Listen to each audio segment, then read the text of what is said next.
이 세상에는 세 가지의 귀중한 금이 있다 그럽니다. 첫 번째는 황금이고, 두 번째는 소금이고, 세 번째는 지금이라 그럽니다. 여기까지만 알면 조금 시대에 뒤떨어진 사람이고요. 요즘에는 바뀌어서 첫 번째는 현금, 두 번째는 입금, 세 번째는 지금이라 그럽니다. 경제적으로 참 어렵다 보니까 만들어진 말이라고 생각이 됩니다만은 참 힘들고 어려운 이 시대에 얼마나 돈이 필요하면 이런 얘기가 나왔을까 하는 이런 생각을 해보게도 되죠. 우리 집사님 기도하시면서도 지난 1년을 결산하는 이런 기도하면서 참 하나님 앞에 부족하고 부끄러움을 고백하는 이런 고백을 했는데 1년을 마감하는 이 시점에서 우리는 원하든 원치 않든 좋든 나쁘든 간에 결산을 해야 되는 이런 시점에 우리는 서 있습니다. 여러분의 가정의 경제적인 것도 결산을 해야 되고 신앙적인 것도 결산을 해야 되고 가정의 사업적인 것들도 결산을 해야 되고 모든 면에서 결산을 해야 될 때가 지금 아닙니까? 여러분 이 1년을 마치면서 모든 면에서 결산하면서 만족하고 기쁘고 야 나는 정말 이렇게 잘 살았다라고 자신있게 얘기할 수 있는 사람이 과연 얼마나 될까 하는 이런 생각을 해보는데요. 여러분은 어떻습니까? 여러분의 가정의 경제적인 것이나 또 회사의 경영이나 또 신앙 안에서의 생활이나 이웃과의 생활이나 직장 동료들과의 생활이나 이런 모든 면에서의 결산에 나는 만족하다라는 사람이 있다면 참 잘 사는 것입니다. 그러나 우리 대부분의 사람들이 이렇게 결산 앞에서 부족함을 느끼는 것이 우리의 모습이죠. 이제 우리 교회도 지난 1년을 행사적으로 또 신앙적으로 또 살림적으로 이렇게 결산을 했는데 아쉬운 부분들이 참 많이 있습니다. 오늘 이제 마지막 주일이기 때문에 안내데스크에 이제 지난 1년에 우리 교회의 살림살이의 결산이 나와 있는데 예산을 작년에도 그대로 왔어요. 재작년의 것을. 왜? 예산을 세웠던 것처럼 결산이 안 됐기 때문에. 근데 올해도 또 결산을 했는데 예산에 미치지를 못해요. 그래서 2014년도도 또 변함없이 그대로 가기 때문에 별 재정부에서 여러분들에게 보고할 내용이 별로 없다라고 그럽니다. 정말 모든 면에서 참 아쉽고 참 안타까운 이런 연말을 우리가 맞이하게 되는데 우리가 경제적인 면에서는 좀 다소 어려운 시대를 살고 있다 할지라도 정말 믿음 안에서만큼은 하나님 앞에 후회 없이 내가 최선을 다해 살았다고 하는 고백을 할 수 있었으면 좋겠습니다. 고대 서양의 역사를 보면 대부분이 로마의 그 제국, 로마 제국에 대한 역사입니다. 그 정도로 로마 제국이 막강한 나라였죠. 모든 길이 로마로 통한다. 그리고 또 로마의 시민권을 얻는 것이 뭐 세상의 모든 것을 얻는 것처럼 자랑스럽고 자부심을 갖게 하던 그런 나라 아닙니까? 그런데 고대 사회에서 이 로마의 제국보다도 비교할 수 없을 정도로 막강한 나라가 있었는데 그게 오늘 성경에 나오는 바벨론입니다. 그래서 바벨론을 바벨론 제국이라 이렇게 이름을 붙이는데요. 로마라는 나라도 비교할 수 없을 정도로 바벨론은 굉장했다는 것입니다. 오늘 이 본문의 말씀이 여기에서 시작이 됩니다. 이 바벨론의 왕 벨사살이라는 사람이 있었는데 이 사람이 생일을 맞이해요. 생일날 얼마나 거창하게 생일잔치를 하는지 전국에 있는 1000명의 귀족들을 초청하고 왕궁에 있는 고관 대작들 전부 다 초청하고 왕비와 왕후 똑같은가요? 왕후와 후궁들을 전부 다 불러 모아가지고 이제 생일잔치를 해요. 근데 이 벨사살의 아버지가 누구냐면 느부갓네살 왕이었어요. 이 느부갓네살은 어떤 사람이었느냐면 하나님의 나라 이스라엘을 침략해가지고 17년간 기도하며 건축한 하나님의 성전을 무너뜨리고 그 성전 안에 예배 드릴 때 쓰던 금그릇, 은그릇, 교회에서 쓰던 모든 이 기물들을 전부 다 자기 나라로 가져간 왕이에요. 아버지는 그랬는데 이 아들 되는 벨사살이 자기 생일날 무슨 짓을 하냐면 수많은 사람들을 왕궁에 초청하고요, 흥에 취한 나머지 하나님의 거룩한 성전에서 쓰던 그릇, 은그릇, 금그릇 여기에다가 술을 부어서 나누어 마시면서 잔치를 하는 거예요. 여러분, 이게 얼마나 엄청난 일입니까? 그런데 갑자기 왕궁의 벽에 손가락들이 나타나서 글씨를 쓰는 거예요. 벨사살 왕이 소스라치게 놀랐어요. 6절 말씀에 보면 넓적다리가 녹는 듯 하였고 그 무릎이 서로 부딪혔다.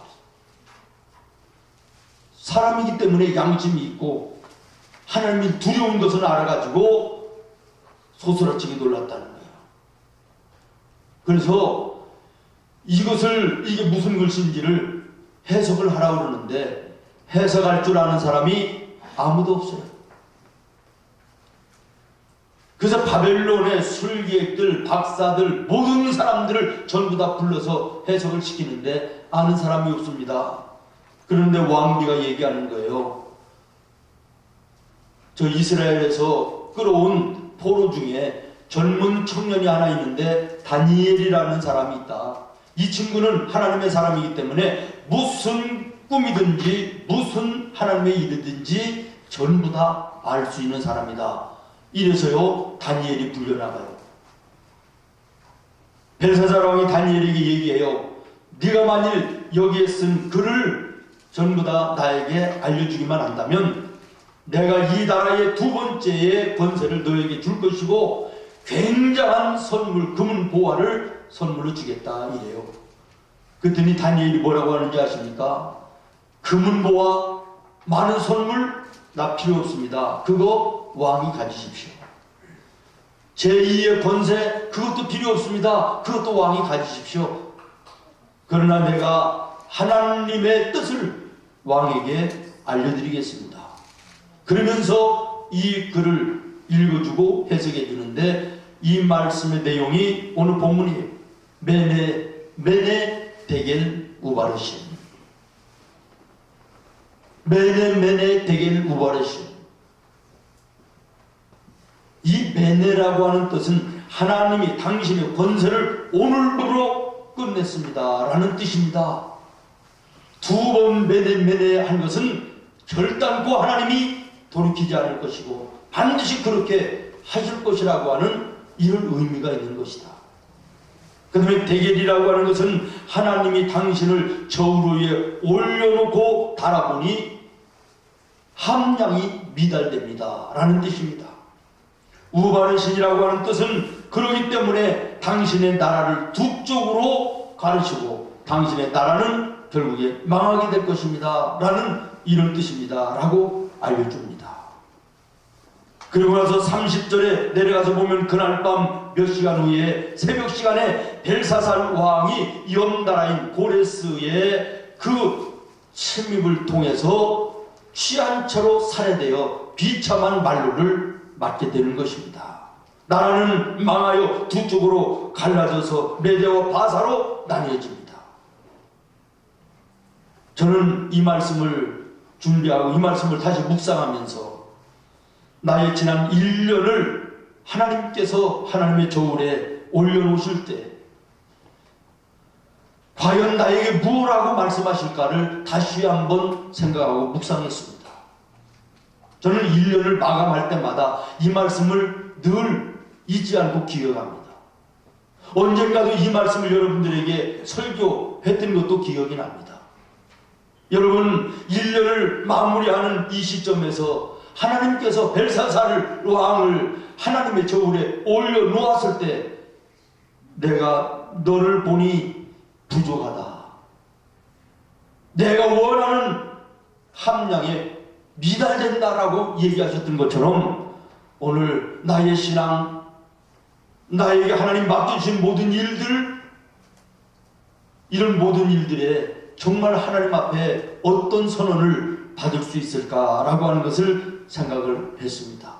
그러면서 문득 제가 하루에도 운동을 마치고 나면 혹시나 그래서 체중계에 하루에도 두세 번씩 올라가서 살이 안 빠지나, 그리고 체중은 재면서도 정말 하나님의 저울에 내가 올려줬을 때를 자주 생각하지 못하고 산 것이 참 부끄럽고 죄송스러운 이런 마음을 가지기도 합니다. 여러분은 어떻습니까? 원하든 원치 아니하든 좋든 싫든 여러분도 지난 1년을 신앙적으로도 가정적으로도 사회적인 사업적으로든 모든 면에서 결산을 해야 될 것인데, 하나님은 여러분을 하나님의 저울에 올려놓으실 것인데 하나님이 여러분을 어떻게 평가할 것인가를 여러분 한번 생각해 보셨나요? 안 하셨다면 지금이라도 생각하실 수 있는 여러분 되기를 바랍니다. 그리고 하나님 앞에 깨어있어 정말 부끄러울 것이 없는 하나님의 사람으로서 이 한 해를 마무리하고 아름다운 결산으로 소망 있는 새해를 우리가 준비해야 될 줄로 믿습니다. 만약에 하나님께서 나와 여러분을 당신의 저울 위에 올려놓고 달아보신다면 과연 무엇을 달아보실까? 틀림없이 가장 먼저 나와 여러분의 믿음을 달아보실 것입니다.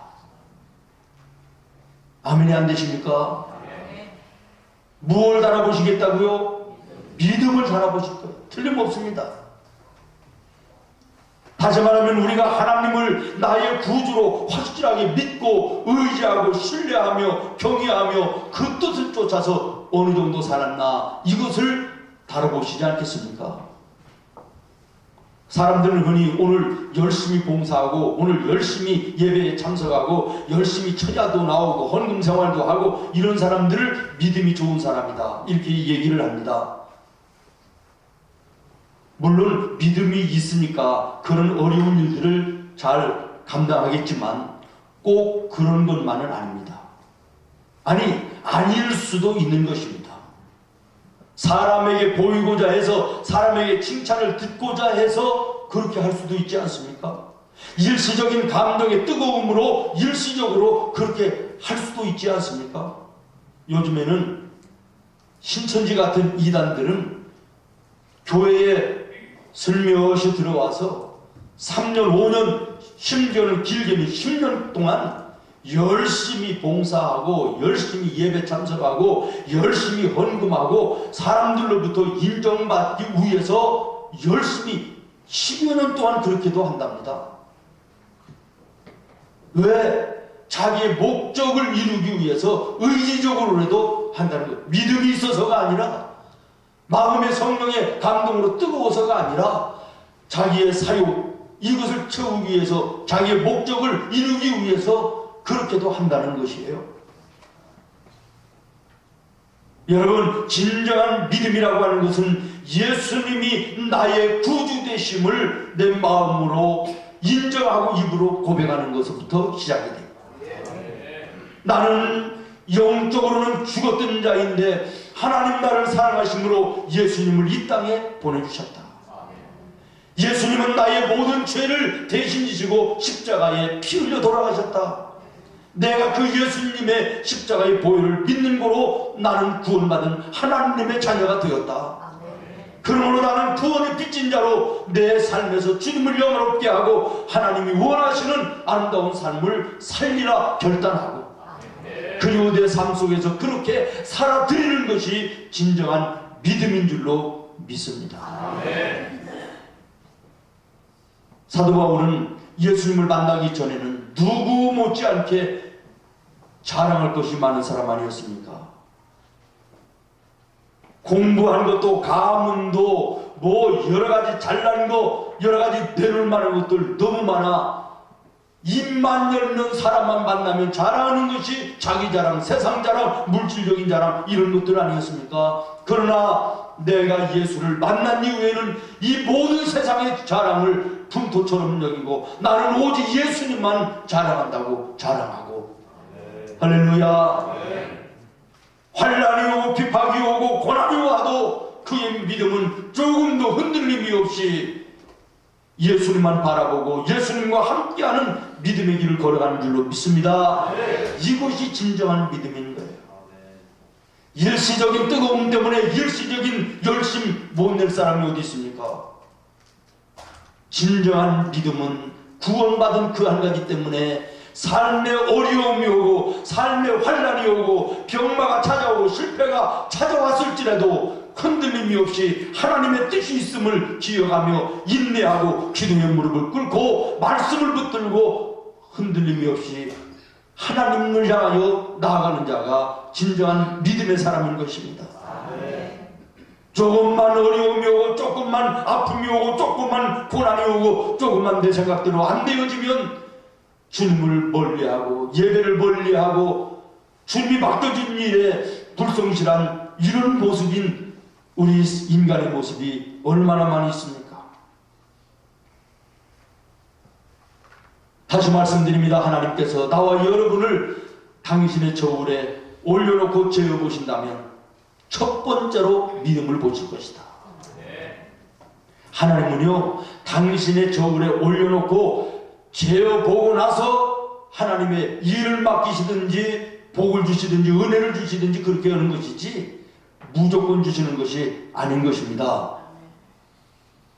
하나님은 아브라함을 믿음의 조상으로 세우시기 전에 하나님의 저울 위에 아브라함을 올려놓고 달아보셨습니다. 그것이 무엇이지요? 백살에 얻은 아들 이삭을 모리아산에 바치라는 거예요. 이걸 달아보시는 것입니다. 믿음을. 여러분 성경을 잘 보십시오.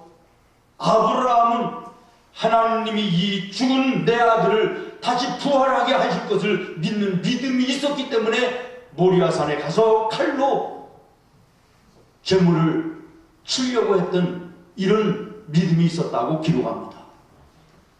칼을 들어 이삭을 치려고 할 때 하나님께서 그의 손을 붙잡으시고 내가 너를 인정한다고 말씀하신 것이 무엇입니까? 다른 말로 얘기하면 내가 너의 믿음을 나의 저울에 달아봤더니 너는 함량이 찼다.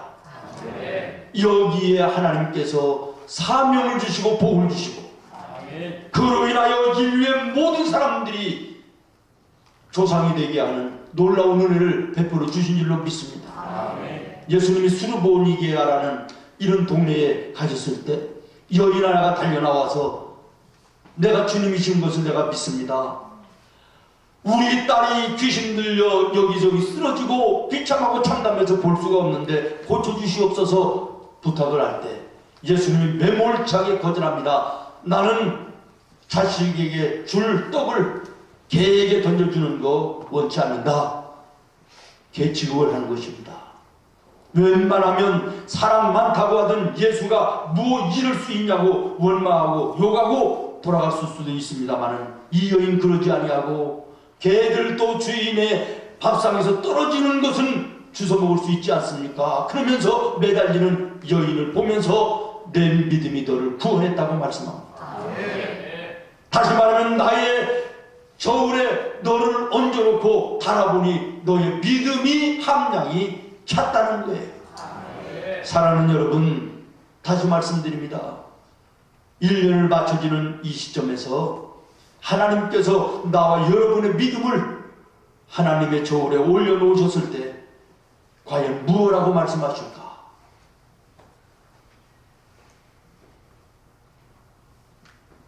견고한 믿음으로 변함없는 믿음으로 주님 앞에 인정받을 수 있는 나와 여러분 되기를 바랍니다. 그리고 그 믿음은 축복이고 믿음은 하나님의 승리인 줄로 믿습니다. 내가 약하고 부족하도 내가 흠이 있어도 믿음의 줄만 제대로 붙들고 있으면 우리는 결국에는 승리하는 거예요. 그 믿음의 줄을 놓고 하나님과의 단절됐기 때문에 우리는 약한 것이에요. 실패하는 거예요. 쓰러지는 거예요. 그러나 내가 약할지라도 부족할지라도 믿음의 줄 붙잡으면 하나님의 전능하심이 내게 임하는 것이고 누구도 나를 해치 못할 것이고 나는 결국에는 승리하게 되는 것입니다. 여러분 그거 기억나시나요? 옛날에 유명했던 얘기예요. 제가 낮은 울타리라고 하는 그 책에서 본 것을 여러분들에게도 몇 번 말씀을 해드렸는데, 어두운 깜깜한 밤에 빛이 등대에서 빛을 바다를 향하여 비칩니다. 거대한 군함이 다가옵니다. 등대에서 소리를 지릅니다. 방향을 바꿔라, 방향을 바꿔라. 그랬더니 배에서 뭐라고 얘기하냐면 네가 바꿔라. 그러니까 이제 등대에서는 계속해서 방향을 바꾸라고 그러는데, 거대한 군함이 자기 등치만 믿고 조그마한 불빛, 불빛이, 군함의 불빛이 더 크다는 거지. 네가 바꾸라. 그러니까 등대가 뭐라고 했다고요? 나는 등대다. 여러분, 조그마한 등대라 할지라도요, 수천 톤의 군함이 아니라 별스러운 배라도 조그마한 등대 앞에 방향을 바꿔야 되는 거예요. 왜 그렇습니까? 조그맣게 보이지만은 그 등대는 지구, 거대한 지구와 맞닿아 있기 때문에 그런 것이에요. 네. 여러분, 내 존재는 미미하고 부족하지만 전능하신 창조주 하나님께 믿음의 줄로 연결되어 있기만 하면, 등대가 지구와 연결되어 있기 때문에 수천 톤의 군함도 피해가야 되는 것처럼, 오늘 우리가 믿음의 줄로 하나님께 연결되어 있기만 하면 세상을 이기는 것이에요. 결국에는 승리하는 것이에요. 여러분에게 믿음의 줄이 지금 견고하여 있는지 돌아보시고, 주님 앞에 인정받을 수 있는 믿음의 소유자가 나와 여러분이 될 수 있기를 예수님의 이름으로 축원합니다. 그 다음에 두 번째, 우리 주님께서 바라보신다면 하나님이 맡기신 모든 일에 성실함을 바라보시지 않겠습니까?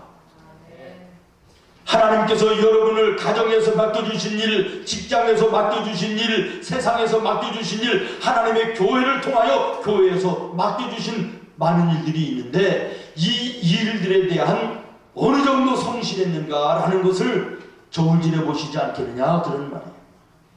여러분, 우리가 신앙생활을 잘한다라는 말은 다른 표현으로 얘기하면 책임 있는 인생을 산다라는 거예요. 다시 말하면 하나님의 자녀로서 책임 있는 삶을 사는 게 이게 신앙생활 아닙니까? 예수님의 제자로서의 책임 있는 삶을 사는 거, 이것이 신앙생활 아닙니까? 여러분, 하나님께서 우리를 저울에 올려놓고 바라보신다면 반드시 이 성실함을 바라보실 거예요.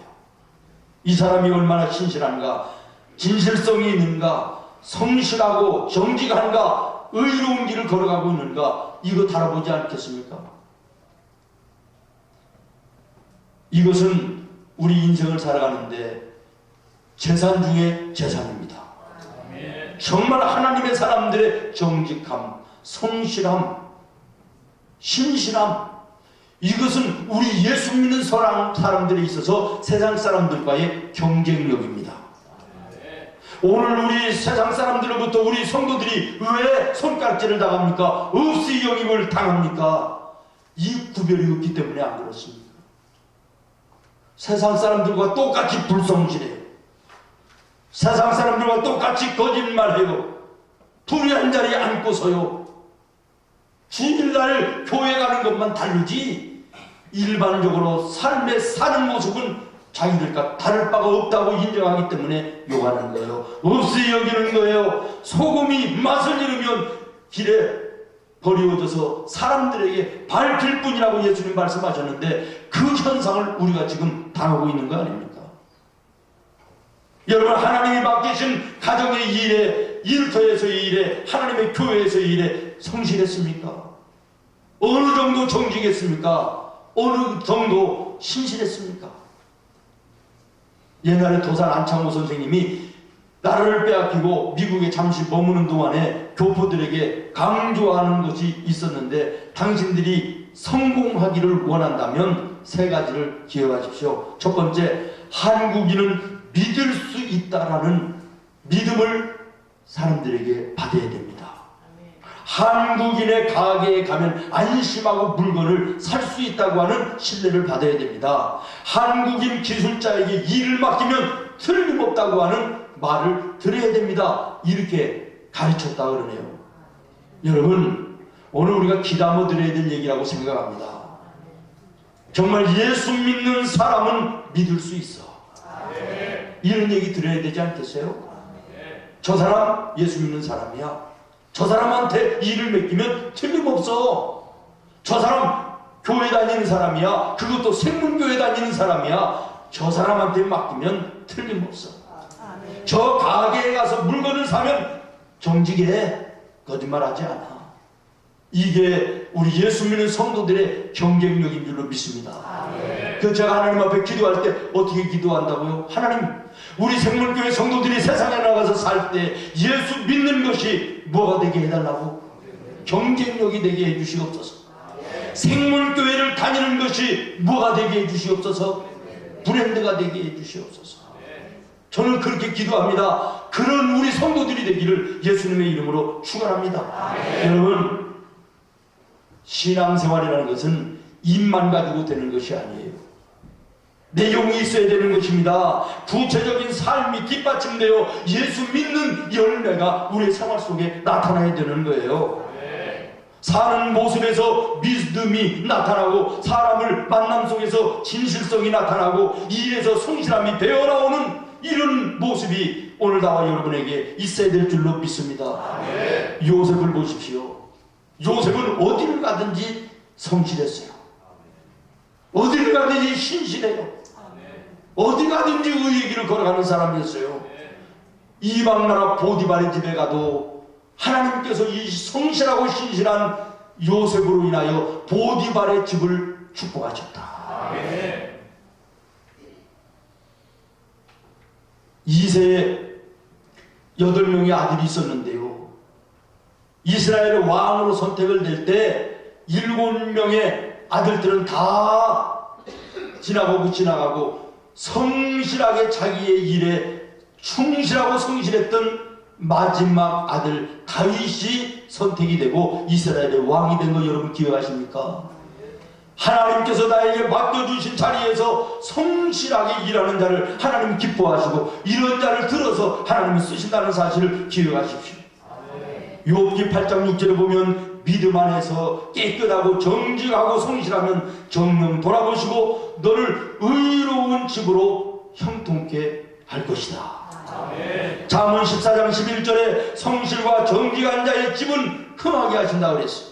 시편 84편 11절에 정직하게 행하는 자, 신실하고 성실한 자의 가정에는 하나님이 좋은 것을 아끼지 아니하신다 그랬습니다. 여러분, 정말 이 1년을 마치면서 하나님 앞에 하나님이 맡겨진 모든 일에 내가 정말 성실했는지 신실했는지 내 자신 돌아보시기를 바라요. 저는 하나님의 교회를 맡아 목회하는 목사로서 하나님의 이름으로, 교회의 이름으로 1년을 시작하면서 성도들에게 일을 맡깁니다. 오늘도 2014년도에 새로운 일꾼들을 이제 게시판에 게시를 했는데요, 이 일을 맡긴 내 자신도 1년을 돌아보며 일을 맡긴 그 부분에서 그 사람이 어느 정도 어떻게 일을 했는가, 성실했는가, 신실했는가, 정직했는가를 내 나름대로도 우리 일꾼들을 판단하고 결산하지 않겠습니까?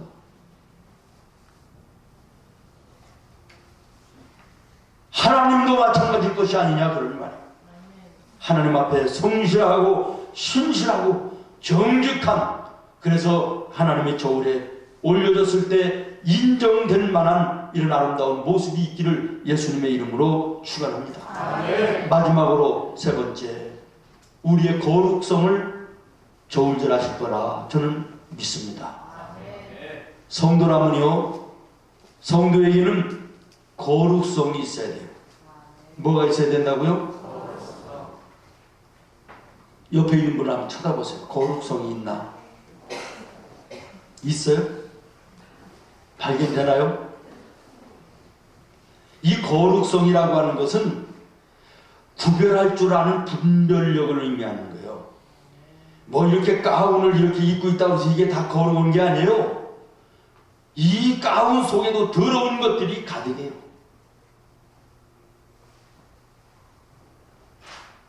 목사님이 성경책을 거룩하게 착 끼고 다닌다고 이게 거룩한 게 아니에요. 진정한 거룩은 구별할 줄 아는 거예요. 무엇 시편 1편 1절에서 말씀하신 것처럼 앉을 자리와 설 자리를 구별할 줄 알아요. 하나님이 원하시는 자리, 하나님이 기뻐하시는 자리, 하나님이 영광 받으실 자리를 잘 찾아서 구별하여 앉고 설 줄 아는 사람이 이게 거룩한 사람이에요. 하나님이 원하시지 않고 기뻐하시지 아니하고 하나님이 아파하시는 자리를 분별해서 피할 줄 아는 사람이 거룩한 사람이에요. 믿습니까? 벨사살 왕을 보십시오. 성전의 성물을 술을 부어 마셨다. 거룩한 이것과 속된 것을 분별하는 능력이 떨어졌다. 결과가 무엇입니까? 비참한 죽음입니다. 파멸입니다. 멸망인 것이에요. 여러분 이 말씀 주목해서 들으십시오. 하나님의 교회는 이 자체가 거룩해서가 아니라 하나님이 세우신 교회이기 때문에 거룩한 거예요. 여기에 욕설이 있고 싸움이 있고 분쟁이 있고 더러움이 있어도 하나님의 교회는 거룩한 것입니다. 자체가 거룩한 것. 그래서 이 교회의 거룩성을 파괴하는 자는 하나님께서 그냥 두시지 않아요. 내가 거룩하니 너희도 거룩하라 하나님 말씀하시잖아요.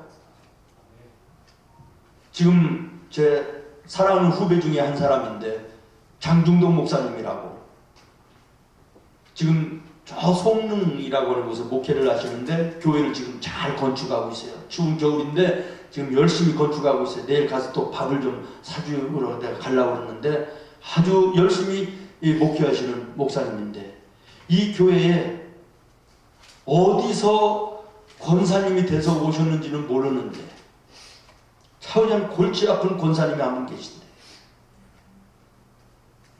차우장 교회에서 예배만 마치면 날마다 이 사람 붙들고 싸우고 저 사람 붙들고 싸우고 뭐 수양회 갔다가 수련회 갔다가 코를 고라네 안 고라네 이거 갖고 싸우고 초코파이 저 점심 끝나고 나서 초코파이 하나씩 나눠주는데 누구는 2개 주고 나는 하나 줬다고 싸우고 좌우지간 교회에서 이 권사님이 늘 문제라.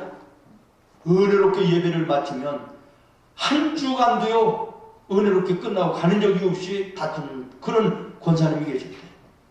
그날도요 초코파이 때문에 싸웠대.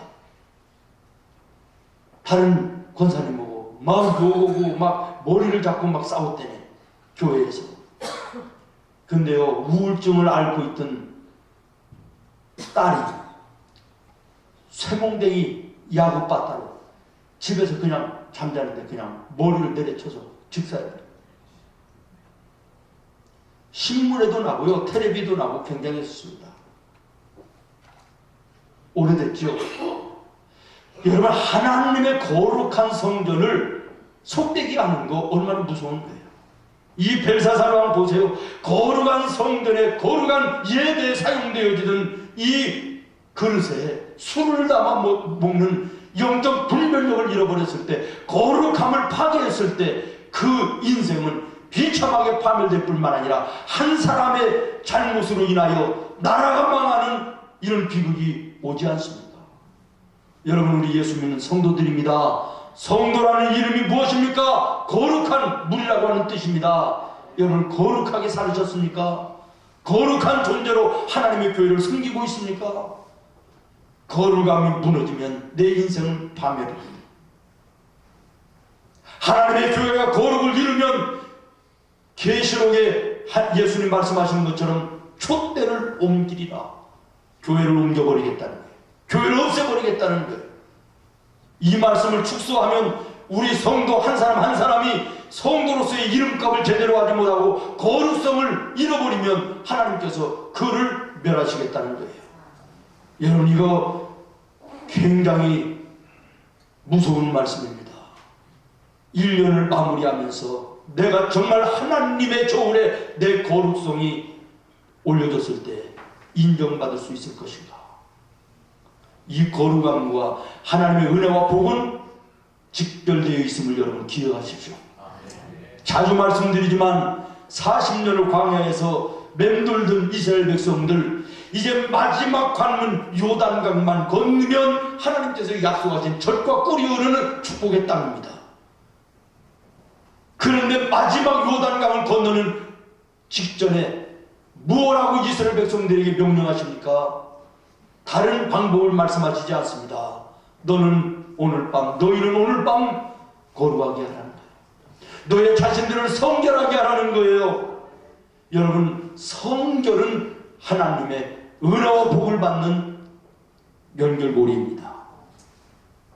오늘 내 삶 속에 거룩성을 잃어버리면 내 영은 무너지는 거예요. 내 인생은 실패하는 것입니다.